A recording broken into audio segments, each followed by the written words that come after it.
The video you're about to see might have to do with music theory. Don't worry, it's way simpler than you think, I promise you.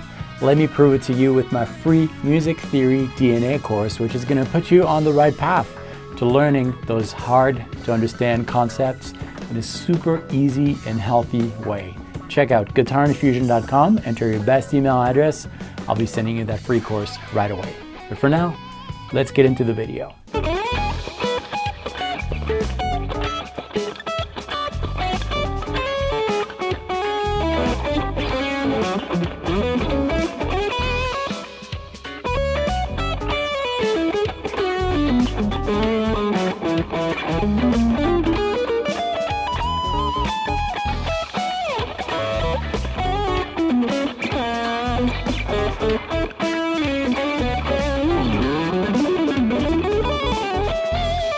That was the one, that very last lick.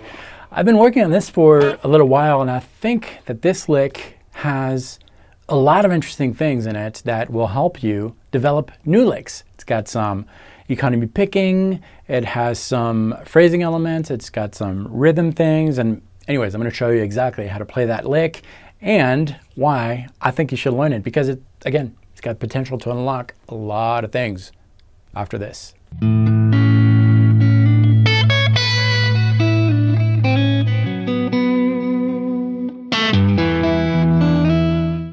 Hi, my name is David Wallerman. Welcome to this channel, which is all about helping guitar players like you find your voice on the instrument, develop it to tell your own personal musical story.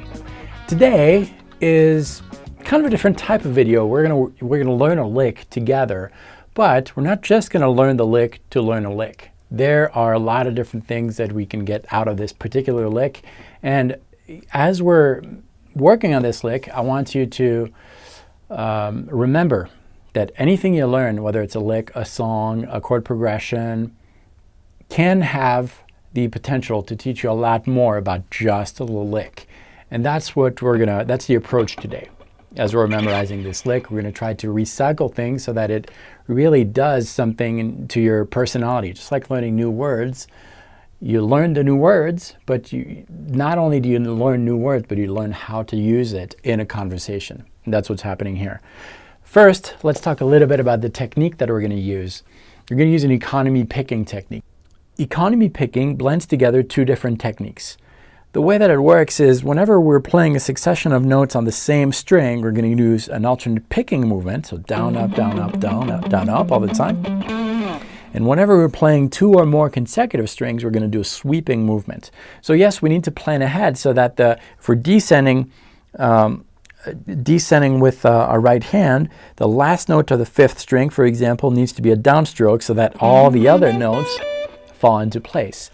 And that's how this lick was built. It uses and maximizes that economy picking movement. The lick is in 32nd notes, which is 8 notes per beat, but if that's too fast, you can divide it, 4 notes per beat. It's also going to work, and it works in E Mixolydian. We're going to take it step by step here. We're going to look at the first 8 notes. We're using this zone of the fretboard right here, between frets 7 and 11.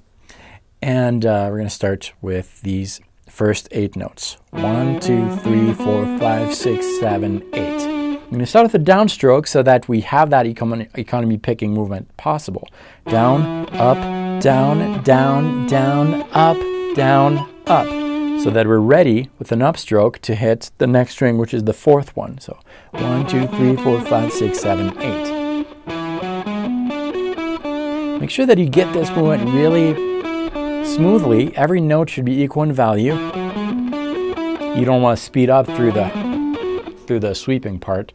That's really important. So even if you're playing way slower than the end result, that's okay. What happens when you're developing speed is that at least I feel that that's happening. Your fingers need to be lifted up. It's almost like they have a mind of their own, and they think they can do it, but they're scared of doing it. So you need to slow things down until you kind of feel warmth in your fingers. I've talked about that before, and it really does happen. If you do this kind of exercise multiple times, you're going to start to feel frustration in your fingers. Your fingers are going to want to start speeding up. Resist the urge. They're not ready yet. Until you really feel that warmth, and then let go and give it a try. Just a few times, and then back to slow to really build that strong foundation. That's really, really important. Okay, let's add the next 8 notes. So we'll have a total of 2 beats. So we've got 1, 2, 3, 4, 5, 6, 7, 8. 1, 2, 3, 4, 5, 6, 7, 8. Now I know these 2 last notes have the same pitch. That's okay. Don't let that confuse you. This is because we're using a combination of 3 notes per string and the caged system. It's kind of a newer type of approach that I've developed lately, and I think it works great. There's a full lesson on that, which I'll link below. But basically, it's keeping a narrow area of the fretboard and keeping everything 3 notes per string, which causes some notes to be repeated like that. But it's very, very beneficial. All right, so let's try all that together. The first 16 notes. One more time. Okay, and same thing. Resist the urge to speed up, and once you start to feel that warmth, that's where you can let go and speed things up. Pay attention to my right hand. Notice that if you do start with the downstroke, everything is going to follow smoothly. You're going to be able to do those sweeps and those alternate pickings, and that's really the economy motion. See, if I were to play this lick with alternate picking, there'd be a lot of movements with the right hand, which leads to being tired. And if you're tired on fast runs, your whole improv is going to crumble. So planning ahead is really important. If I speed this up, you see that the right hand is not doing much movements at all. Right? There's not all this back and forth between the strings. All right, so we got 16 notes. Let's add the next 8 notes to that. So far, this is what we have. 1, 2, 3, 4, 5, 6, 7, 8. 1, 2, 3, 4, 5, 6, 7, 8. We're going to continue with an upstroke. 1, 2, 3, 4, 5, 6, 7, 8. Okay, 1, 2, 3, 4, 5, 6, 7, 8. Then we just have 3 notes to add here. The last note that we played was a downstroke on the 2nd string, 7th fret. Then we're going to do an upstroke on the 8th fret.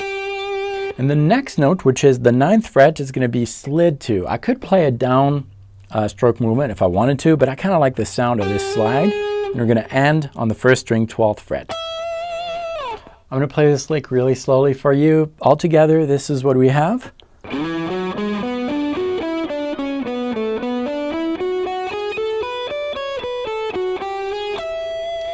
All the different things that make this lick work are things that I want you to explore. You don't have to play this lick exactly the way that we played it. Work on it. It's going to come out in your playing. Maybe there is an element of this that you really liked. Maybe it was the repeating section here at the end. Well, that's maybe something that you should incorporate into your own playing. Don't just think that playing guitar is memorizing 10 billion licks and they're going to come out. They will come out differently if you really ask yourself the question, what is it that I like about this lick? And then you develop your own things. That's how this particular idea came about. And I think if you're not doing the work to exploring what you like about a lick, you're kind of short selling yourself. You really do have something unique to bring to the table, and I would love to hear it. I prepared for you a free download for the tabs for this lick in PDF format and Guitar Pro format. Also the backing track for free. All you need to do is visit the link below, enter your best email address, and I'll be sending you those right away.